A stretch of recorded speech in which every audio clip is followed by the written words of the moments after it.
Welcome back to our Caring Place poster.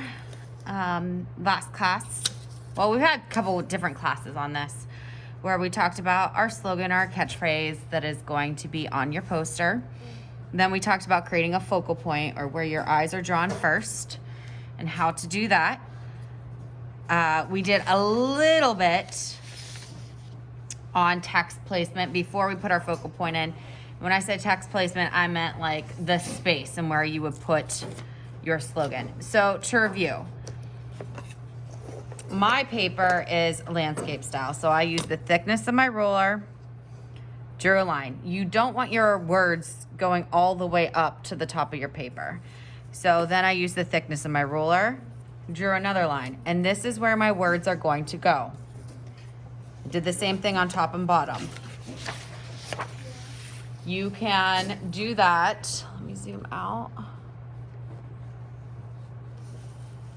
Also, if you wanted it at the top and bottom, portrait style. And then I wanted to show you,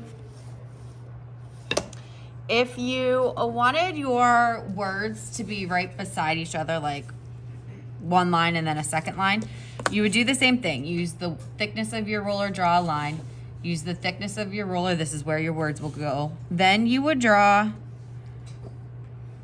a little bit of space in between. Just eye it out. You could measure it out, but I don't think you need to. Okay? And then I'm going to use the thickness of my ruler here. And my words would go here. My words would go here. All right? So, flip this back over. My saying was, move your body, relax your mind. I talked a little bit, I didn't get into it a whole lot, about characters. So a character is each letter, spacing, or punctuation in a line of text. So we want to keep, now mine's landscape style, so my characters, I could do a little bit more than if my paper was, say, portrait style. But you want to keep your characters amounts to about like 15 to 20. You don't want to try to fit like 8 words going across the top, or else your letters are going to have to be super, super skinny. So to review this, you count each letter. So this is 4, 4, 4, and each space 1, 1. So 4 times 3 is 12. 13, 14 is the total characters of my top line. So I have 5. And you could even go 5, 6, 7, 8, 9, 10, 11, 12, 13, 14, 15. I like to try to figure out the middle. So half of 14 is 7. So if I have 4, 5, 6, 7, this is the middle of my first line. All right. So if you have an even number, it's going to be between 2 letters. If I have an odd number, your middle is going to be a letter. So half of 15 is 7 with 1 remainder. So I'm going to find my 7, 5, 6, 7. My 1 remainder. My middle spot is the O of your. Then on my paper, we said that this is 11 by 17 paper, right? And half of 17, anyone? So it's going to be 8.5. So I measured out to about 8.5, and I put a little mark. Same thing down here. Put a little mark. This is all going to get erased. So I'm drawing very light, and I'm sorry if that's hard for you to see on the screen, but I want to do what I preach here. My words again right here. Move your body, relax your mind. So I'm going to start with where my middle is. I know that your is going to go right here. So super lightly, I'm going to write out your. Now they could be all capitals or you could do capitals and lowercase. I think personally, all capitals is a better way to go.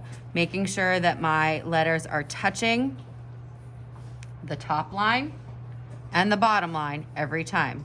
This is going to keep them all the same height. Now remember where I found the middle here? I made sure that my middle was in between my O and my U. So I'm gonna go ahead and put my B here.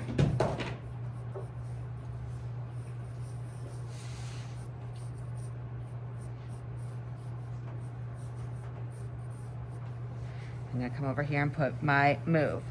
A lot of times I work backwards, but if you do this, you have to make sure that you aren't misspelling things.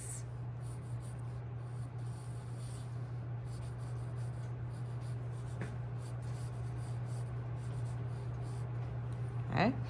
And if you just look at that paper, that looks pretty centered, right? Yeah. All right. Relax your mind. We said that my O in this case is my center.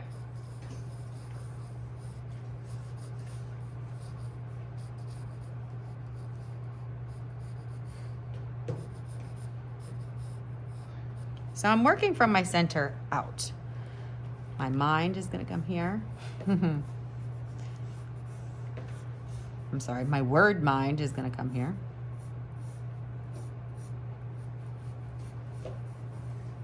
And my word relax is going to go over here. And once again, I'm working backwards. You do not have to do this, but sometimes if I like started here with my word relax, I would run into your and I wouldn't have enough room.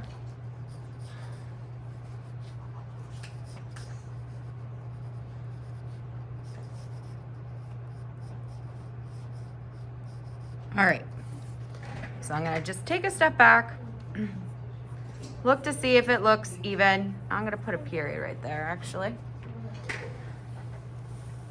Now, looks even to me. I have my words sketched out. You're probably going to want to make these block letters, right? So an easy way to turn something into a block letter is to draw on either the outside or the inside of your letter. In this case, we had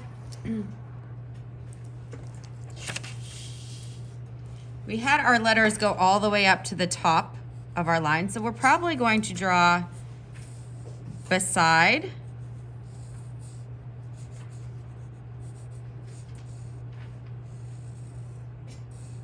and not on top or bottom of our letters.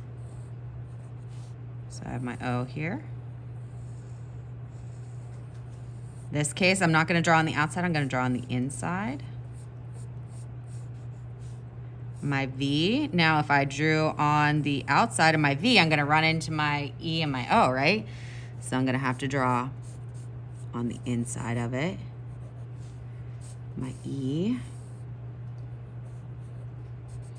Below the inside of it.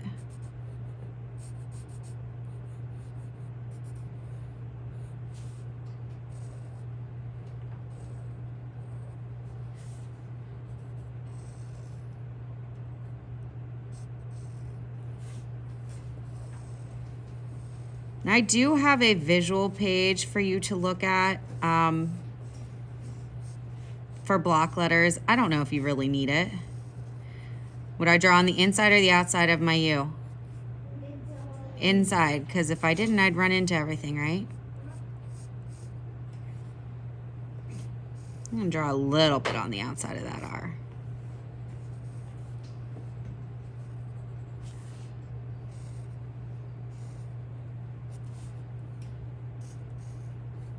All right.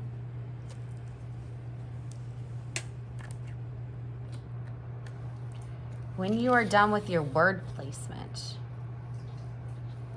depending on how fine your letters are, like if they're pretty big, you can probably get away with a regular Sharpie. But if you have super fine letters, you're gonna want to use an ultra fine point Sharpie marker. And this one looks like it's bleeding all over the place. To trace everything, and then you're going to erase all your pencil lines. And when I say trace everything, I mean your picture too. Next week, we will talk about adding color to this, but I wanted to give you some time to get caught up because I think we have some work to do here still, right? Yeah. Okay. Questions on this?